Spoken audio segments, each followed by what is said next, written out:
여러분, 우리도 모르는 사이에 엔진과 유압 기계들의 수명을 야금야금 갉아먹고 부하 사용을 불가능하게 한 보이지 않는 엔진의 적이 있다면 어떠세요?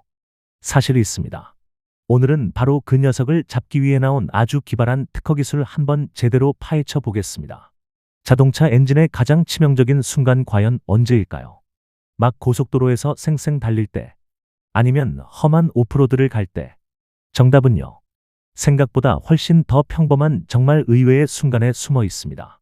바로 우리가 매일 아침 출근하려고 무심코 키를 돌리는 그 순간, 딱 그 처음 몇 초 밤새 차갑게 식어 있고 엔진오일 전부는 오일 보관 그릇인 오일팬에 전부 내려와 고여있는 상태가 됩니다. 이때 복잡 다양한 마찰부의 각 윤활부에는 오일 코팅이 없는 마른 상태가 됩니다. 이런 때 시동이 걸리는 상태를 드라이런이라 합니다. 엔진을 억지로 깨우는 바로 이 순간에 우리가 오늘 얘기할 콜드 스타트와 드라이런이라는 문제가 시작되는 겁니다.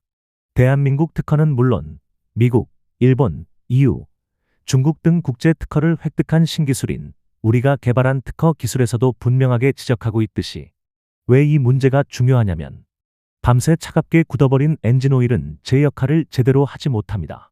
그래서 겨울철에는 시동이 아예 걸리지 않는 상황도 흔하게 발생하죠. 기온이 낮아질수록 이 문제는 더욱 심각해집니다. 비유하자면 윤활유 없이 금속 부품끼리 서로 직접 마찰하는 것과 다를 바 없습니다. 이렇게 눈에 보이지 않는 손상들이 매일 아침마다 엔진 속에 조금씩 쌓여가고 있는 것입니다. 그런데 이게 그냥 뭐 내 차 한 대의 문제겠거니 하고 넘어갈 일이 아니에요. 사실 이건 엔진이 달린 거의 모든 기계가 겪는 아주 크고 또 돈이 많이 드는 그런 문제입니다.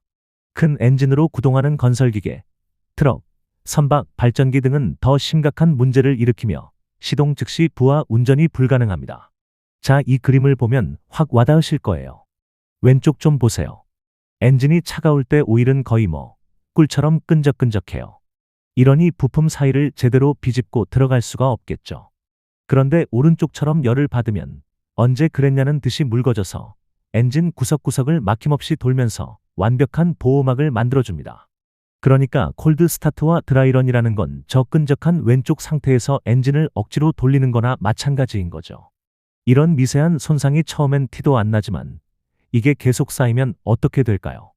이 특허 기술에서도 경고하는데 결국엔 큰일이 터지는 거죠.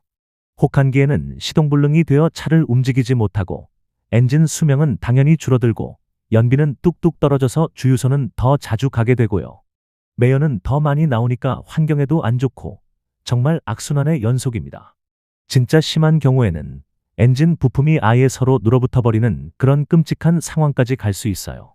특히 요즘은 엔진 크기, 무게를 줄이고 출력을 향상시킨 터보차저 적용이 대세인데 이 장치에는 장점만 있는 것이 아닙니다. 10만에서 30만 rpm 이상 초고속 회전하는 터보차저의 치명적인 약점은 컴프레셔 휠과 터빈 휠을 구성하는 샤프트는 배처럼 오일에 떠서 회전해야 합니다. 그러나 이 장치는 구조적으로 오일 펌프와 떨어진 거리와 높이 때문에 시동 시 오일이 늦게 전달되고 엔진을 꺼도 터보차저는 고속운전 관성 때문에 즉시 멈추지 않고 오일 순환이 없는 상태로 운전되는 드라이런 상태가 되어서 마찰 회전을 일으킬 수 있습니다. 이런 상황이 계속 누적되면 터보차저가 손상됩니다. 고정밀 첨단 합금 소재로 만들어진 이 터보차저는 가격도 비싸서 수십만 원에서 억대가 넘는 부품입니다. 그리고 이 문제는 단순히 우리 같은 일반 운전자들만의 얘기가 아니에요. 한번 생각해 보세요. 물류를 책임지는 거대한 트럭들, 건설 현장의 건설기계 같은 중장비들, 선박 등 대형 엔진들은 상황이 더 민감하고 더 심각합니다. 병원이나 대형 빌딩의 심장 역할을 하는 비상 발전기까지요. 이런 장비들한테 콜드 스타트와 드라이런은 정말 치명적인 한방이 될 수 있는 겁니다. 그렇다면 이 고질적인 문제를 어떻게 해결할 수 있을까요?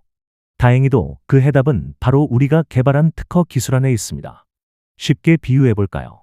우리가 헬스장에서 운동하기 전에 스트레칭으로 몸을 풀고 운동이 끝나면 쿨다운으로 마무리하죠. 왜죠? 부상을 방지하고 최고의 컨디션을 유지하기 위해서입니다. 엔진도 마찬가지입니다. 엔진 역시 이런 준비 운동과 쿨다운이 필요한데 지금까지는 예열운전 워밍업과 부하 운전 후 냉각운전이 사실상 유일한 방법이었습니다. 이 방법은 시간과 연료가 많이 들죠. 하지만 바로 이 기술이 엔진을 위한 개인 트레이너를 만들어준 겁니다. 핵심 아이디어는 이거예요.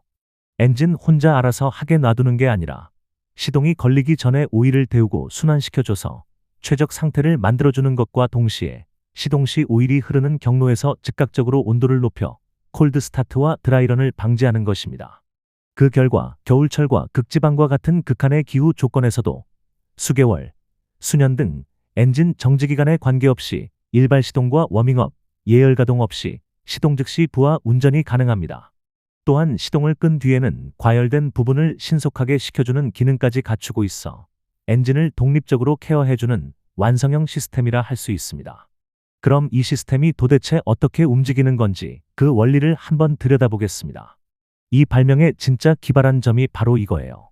기존에 있던 엔진오일 순환 시스템은 바꾸지 않고 이 기술의 펌프와 히팅 시스템이 추가되어 윤활유가 기존 경로로 순환하게 만들어주는 시스템입니다. 여기엔 전기로 돌아가는 펌프랑 히터가 달려 있어서 엔진이 완전히 꺼져 있을 때도 이 시스템 혼자서 엔진을 위해 미리 일을 시작할 수 있는 거죠. 당연히 필요한 날짜, 시간, 주기를 컨트롤할 수 있고요. 원격으로도 예열 순환 설정이 가능합니다. 이 새로운 시스템을 만드는 핵심 부품들은 간단합니다. 복잡한 설계도는 다 빼고 알맹이만 보면 별도의 전기 펌프, 오일을 데워주는 전기 히터, 이걸 똑똑하게 조절하는 컨트롤러, 그리고 오일이 거꾸로 흐르지 않게 막아주는 밸브와 전용 라인, 딱 이렇게 구성되어 있어요. 그럼 이제 이 시스템이 실제로 어떻게 엔진을 위해 준비 운동과 쿨다운을 시켜주는지 그 과정을 단계별로 한번 따라가 보죠. 작동 방식은 아주 체계적인 코스예요. 먼저 예열 순환 단계입니다. 시동을 걸기 전에 이 시스템이 먼저 오일을 데우고 순환시켜서 엔진 컨디션을 최상으로 끌어올려줘요. 준비가 끝났으면 시동 작동 상태로 넘어갑니다. 이때는 기존 엔진오일 펌프가 일하니까 우리 주인공 시스템은 꺼지거나 오일과 엔진이 정상 온도에 이를 때까지 예열 히팅만 가동되는 경우도 있습니다. 그리고 다음은 후 냉각입니다. 시동을 끄고 나면 이 시스템이 오일을 순환시켜서 안정화 온도에 이를 때까지 작동해서 뜨겁게 달아오른 핵심 부품들을 식혀주는 역할도 합니다. 이게 부품 변형도 막고 수명도 확 늘려주는 비결이에요. 바로 이 기능이 이 기술의 목표를 아주 잘 보여줍니다.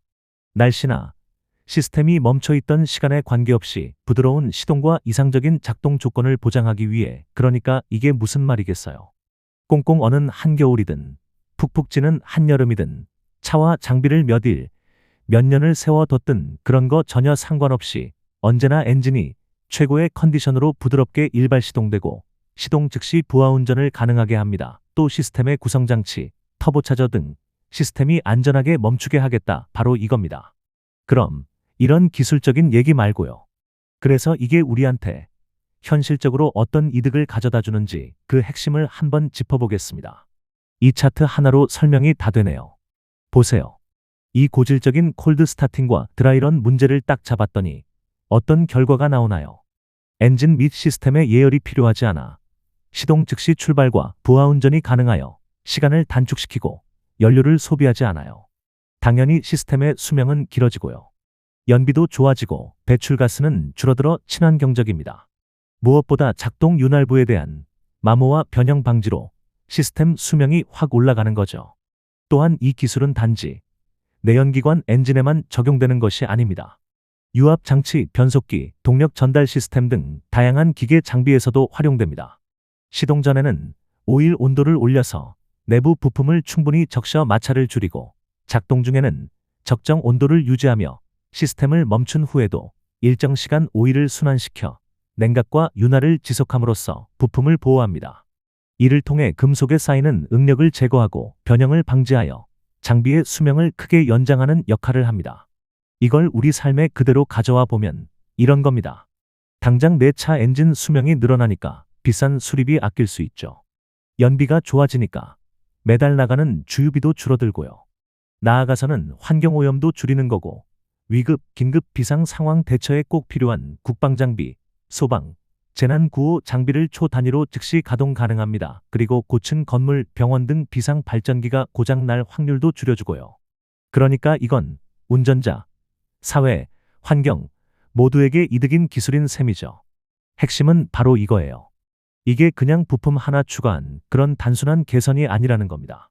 특히 유압 시스템의 경우 기존 탱크에서 예열하는 방식이 아닌 펌프의 흡입과 토출구의 순간 히팅이 이루어지므로 전체 오일을 예열하지 않아서 즉시 반응 효과가 나타나며 오일 탱크 전체 오일 예열로 인한 에너지 낭비가 없습니다. 그리고 시스템을 순환하여 탱크로 유입되는 오일이 탱크 내에서 유압류를 덮여주는 효과를 동시에 얻을 수 있습니다. 혹한의 겨울철에 육상 대형 디젤 차량의 장시간 대기 시 제시동 불능을 방지하기 위하여 시동을 끄지 않는 경우가 흔한데, 환경 대책상 육상 디젤 엔진의 경우 배기가스 정화 장치는 무부하 상태로 장시간 방치하다가 필터 클리닝을 위한 일정 시간 리제너레이션 운전을 하지 않으면 운행을 할 수 없습니다. 이 문제는 시간과 연료를 낭비하게 됩니다. 지금까지 설명한 내용은 본 기술의 적용 사례인 내연기관의 엔진, 기어박스, 유압 장치의 예를 든 것입니다. 이 작은 변화 하나가 우리 집 차고에 있는 자동차에서부터 우리 사회 전체의 안전을 지키는 시스템에 이르기까지 정말 어마어마한 나비 효과와 사회 문제 해결형 기술을 만들어낸 거죠. 오늘 본 것처럼 때로는 이렇게 하나의 작은 아이디어가 우리가 그냥 당연하게 여기고 넘어갔던 아주 큰 문제를 해결하기도 합니다. 감사합니다.